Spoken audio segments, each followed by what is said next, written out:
O meu intuito aqui é fazer de você uma especialista na saúde do seu bebê, porque ninguém melhor que você vai saber avaliar as necessidades da sua criança, o que ela precisa, o que está faltando, qual ajuda que ela está precisando, qual auxílio que ela está precisando. Então você é a pessoa mais sábia para fazer tudo isso.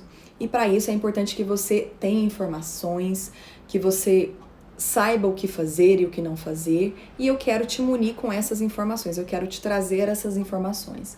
E essa live ela é rica em dicas práticas para que você coloque em prática toda essa informação e para que você consiga transformar isso numa ação.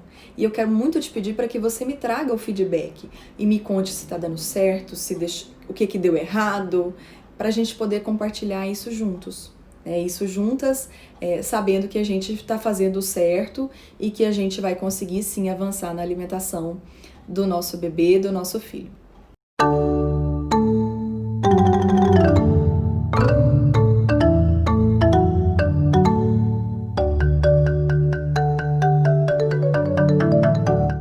Hoje eu vou contar uma história diferente. Eu quero contar uma história relacionada a um estudo muito interessante que eu li. Eu não sei se vocês conhecem, se você conhece, me conta aqui, deixa nos comentários. E à medida do que eu for falando para você, qualquer dúvida que você for tendo, vai deixando aqui para mim, vai me contando e vai colocando as suas dúvidas por aqui também. Então essa história que eu vou te contar é uma história real, é uma história de uma pediatra que publicou um estudo muito interessante. Então, em junho de 1939, há um tempinho atrás, uma pediatra ela apresentou os resultados de um trabalho num congresso que foi o experimento mais longo e mais ambicioso em relação à alimentação. Então, ela publicou em 1939 um estudo grandioso e um dos estudos mais trabalhosos que já houve em todos os tempos. O nome dessa pediatra era Clara Marie Davis. Então, o estudo dela foi intitulado de A Autosseleção dos Alimentos pelos Bebês. Esse experimento mudou a visão sobre a alimentação dos bebês e ela realizou esse estudo com bebês de 6 a 11 meses. O que ela acreditava? Ela falava a seguinte frase: Let children do for themselves, que significa deixa a criança fazer por ela mesma.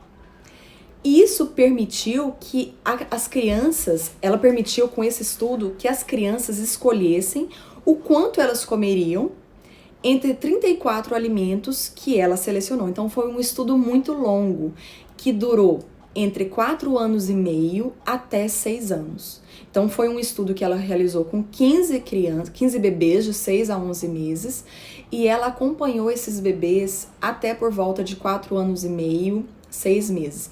Ela colocou esses 15 bebês num orfanato com as mães e foi acompanhando a evolução dessas crianças. Então, nenhum adulto poderia demonstrar o que o bebê iria escolher.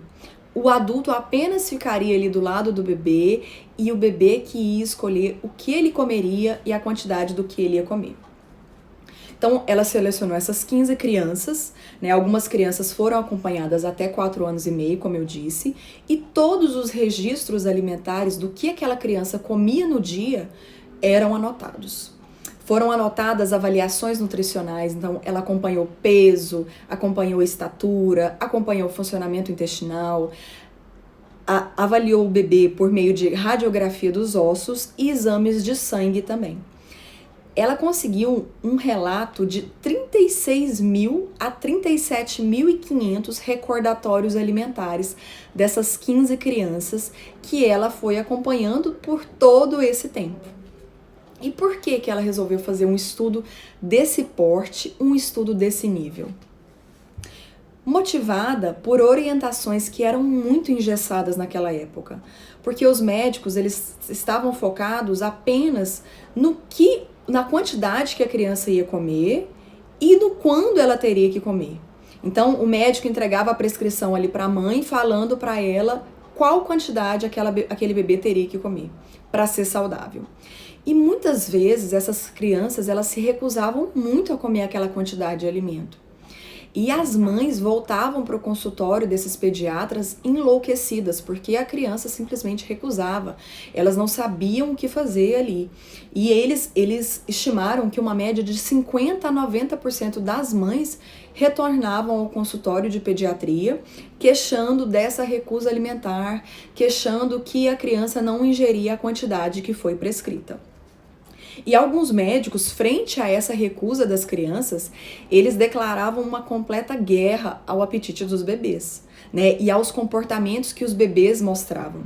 Teve um pediatra que chama Alan Brown, que era chefe do Hospital de Toronto, e ele aconselhou em um dos livros dele que as mães deixassem a criança ficar com fome até que ela aceitasse aquela quantidade que estava ali prescrita.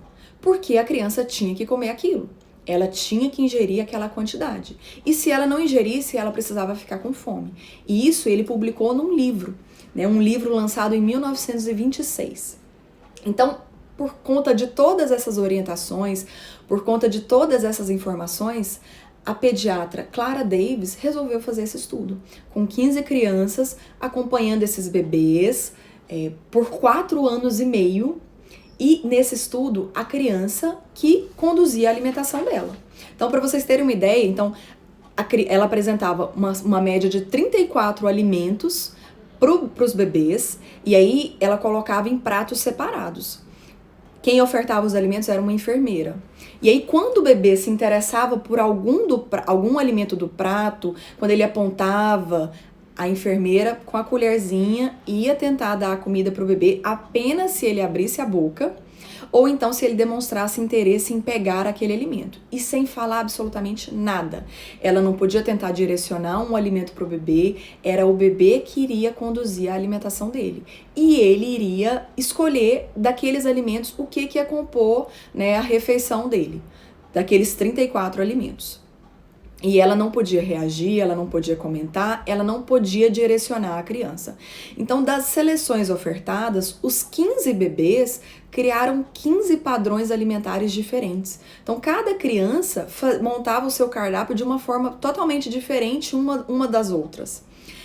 Os gostos das crianças mudavam muito à medida que elas iam avançando, ou elas deixavam de gostar de alguma coisa, ou elas gostavam mais de outra.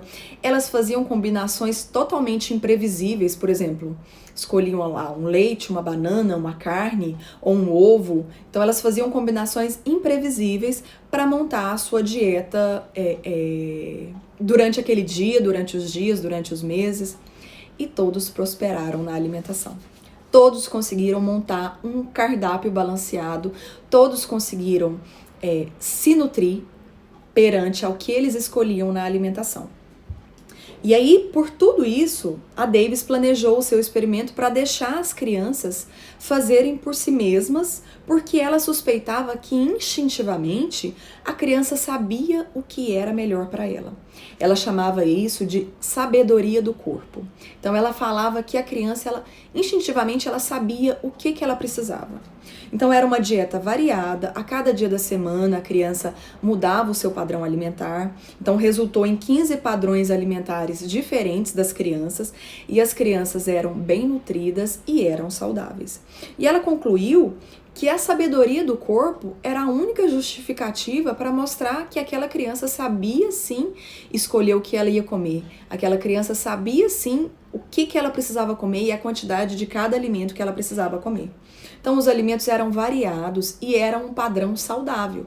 Ela ofertava apenas alimentos saudáveis para essas crianças.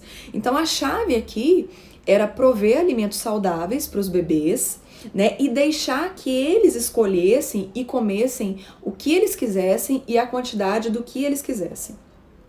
A alimentação ofertada a essas crianças era tipo uma dieta paleolítica, né, com alimentos de verdade, com uma alimentação balanceada e equilibrada dentro daquilo ali que ela estava ofertando. E aí, um dos pontos que ela até questionou nesse estudo dela foi que, como ela só ofertou alimentos saudáveis, então a criança ficou limitada àqueles alimentos saudáveis. E se ela ofertasse alimentos não saudáveis? Se ela incluísse ali alimentos industrializados? Como que aquelas crianças se portariam? Será que elas conseguiriam escolher o que não era saudável também e elas escolheriam o que elas precisavam? Porém, essa outra parte do estudo ficou só no desejo, na vontade, porque a Davis entrou numa depressão profunda e mais posteriormente ela veio a falecer e não teve condições de colocar essa outra parte do estudo em prática. Porém, a parte que ela conseguiu colocar em prática mudou completamente a história, né? A relação médico-bebê, para sempre. Então, em 1939 ainda, foi publicado um jornal na revista, uma publicação na revista CMAJ, e vários pediatras da América do Norte começaram a alterar suas prescrições, recomendando que os bebês deveriam escolher a quantidade do que eles iriam comer.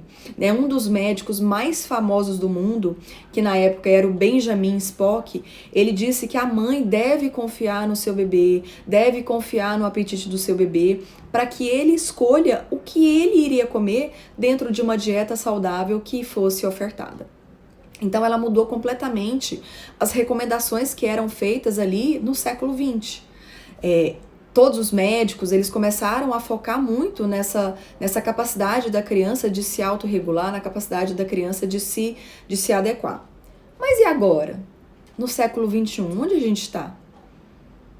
Então, no século XX, o experimento dela permitiu que os médicos orientassem de uma forma diferente as mães daquele século, né? E que elas não deveriam se preocupar com a quantidade.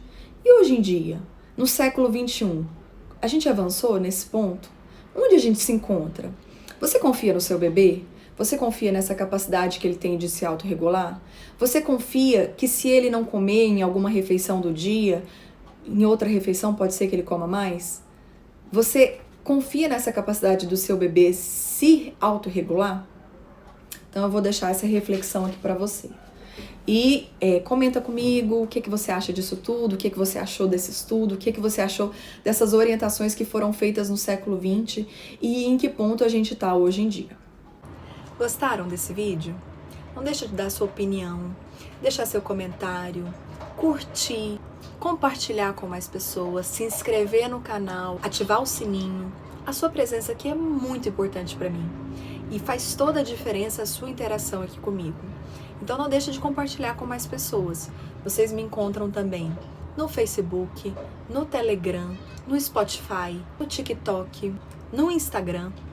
Lá eu posto dicas valiosíssimas e muito práticas para você aplicar no dia a dia. Eu espero vocês por lá também. Beijos!